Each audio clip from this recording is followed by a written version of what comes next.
ಎಲ್ಲ ಮಕ್ಕಳಿಗೂ ಕೂಡ ನಮ್ಮ ಯೂಟ್ಯೂಬ್ ಚಾನಲ್ಗೆ ಸ್ವಾಗತ. ನಿಮಗೆ ನಮ್ಮ ವಿಡಿಯೋಸ್ ಇಷ್ಟ ಆಗ್ತಿದ್ರೆ ಪ್ಲೀಸ್ ನಮ್ಮ ಚಾನಲನ್ನು ಸಬ್ಸ್ಕ್ರೈಬ್ ಮಾಡಿಕೊಡಿ.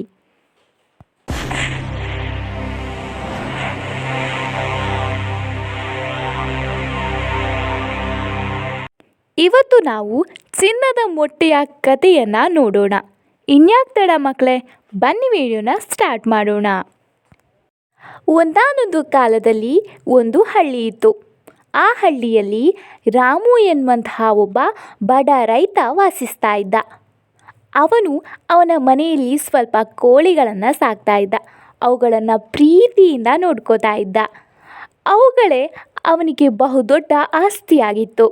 ಅವುಗಳ ಮೊಟ್ಟೆಗಳನ್ನೆಲ್ಲ ಮಾರಿ ಅವನು ಹಣ ಗಳಿಸ್ತಾ ಇದ್ದ. ಒಂದು ದಿನ ಅವನಿಗೆ ಬಹುದೊಡ್ಡ ಆಶ್ಚರ್ಯ ಕಾದಿತ್ತು. ಅವನ ಒಂದು ಕೋಳಿ ದೊಡ್ಡದಾದ ಒಂದು ಚಿನ್ನದ ಮೊಟ್ಟೆಯನ್ನು ಇಟ್ಟಿತ್ತು. ಅದನ್ನು ನೋಡಿ ಅವನಿಗೆ ತುಂಬಾ ಆಶ್ಚರ್ಯ ಆಯಿತು. ತುಂಬಾ ಸಂತೋಷದಿಂದ ಆ ಮೊಟ್ಟೆಯನ್ನು ತಗೊಂಡು ಹೋಗಿ ಪಟ್ಟಣದಲ್ಲಿ ಮಾರ್ತಾನೆ. ಅವನಿಗೆ ಕೈ ತುಂಬ ಹಣ ಸಿಗುತ್ತೆ.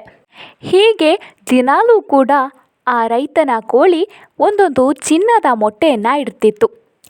ಇದನ್ನು ತಗೊಂಡು ಹೋಗಿ ಪಟ್ಟಣದಲ್ಲಿ ಮಾರಿ ರೈತ ಸ್ವಲ್ಪವೇ ಶ್ರೀಮಂತನಾಗತೊಡಗಿದ. ಅವನ ಬಡತನ ಕಡಿಮೆಯಾಗಿ 3 ಹೊತ್ತು ಹೊಟ್ಟೆ ತುಂಬ ಊಟ ಮಾಡುವಷ್ಟು, ತಮಗೆ ಬೇಕಾದಂತಹ ಬಟ್ಟೆ ಬರೆಗಳನ್ನು ಕೊಂಡುಕೊಳ್ಳುವಷ್ಟು ಹಣವನ್ನು ಗಳಿಸಿಕೊಂಡ. ಹೀಗೆ ಶ್ರೀಮಂತನಾದಂತೆ ಅವನ ಮನಸ್ಸಿನಲ್ಲಿ ಹಣದ ವ್ಯಾಮೋಹ ಹೆಚ್ಚಾಗತೊಡಗಿತು.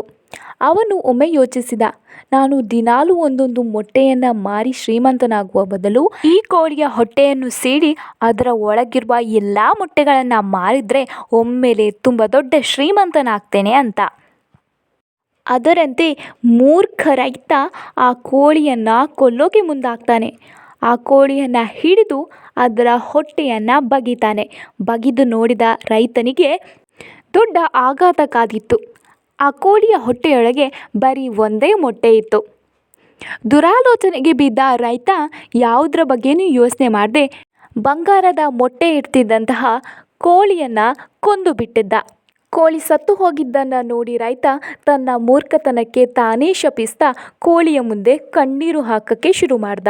ಬಂಗಾರದಂತಹ ಅವಕಾಶವನ್ನು ಕಳೆದುಕೊಂಡಂತಹ ರೈತನ ಪರಿಸ್ಥಿತಿ ಬರ್ತಾ ಹಿಂದಿನ ಬಡತನಕ್ಕೆ ತಿರುಗಿತು. ಅದಕ್ಕೆ ಹೇಳೋದು ಮಕ್ಕಳೇ, ಅತಿ ಆಸೆ ಗತಿಗೇಡು ಅಂತ. ಆ ರೈತ ಕೋಳಿ ಇಡ್ತಿದ್ದ ಮೊಟ್ಟೆಗಳನ್ನು ದಿನಾಲೂ ತೆಗೆದುಕೊಂಡು ಪಟ್ಟಣದಲ್ಲಿ ಮಾರಿರ್ತಿದ್ರೆ ಅವನ ಜೀವನ ಪೂರ್ತಿ ಅವನು ಸಂತೋಷದಿಂದಿರಬಹುದಿತ್ತು. ಆದರೆ ಅವನ ಅತಿ ಆಸೆ ಅವನ ದೊಡ್ಡ ಶತ್ರುವಾಯಿತು. ಸೊ ಇದಾಗಿತ್ತು ಇವತ್ತಿನ ವಿಡಿಯೋ. ಈ ವಿಡಿಯೋ ಇಷ್ಟ ಆಗಿದ್ದರೆ ಪ್ಲೀಸ್ ನಮ್ಮ ಚಾನಲನ್ನು ಸಬ್ಸ್ಕ್ರೈಬ್ ಮಾಡ್ಕೊಳ್ಳಿ ಆ್ಯಂಡ್ ವಿಡಿಯೋಗೆ ಲೈಕ್ ಮಾಡೋದನ್ನು ಮರಿಬೇಡಿ.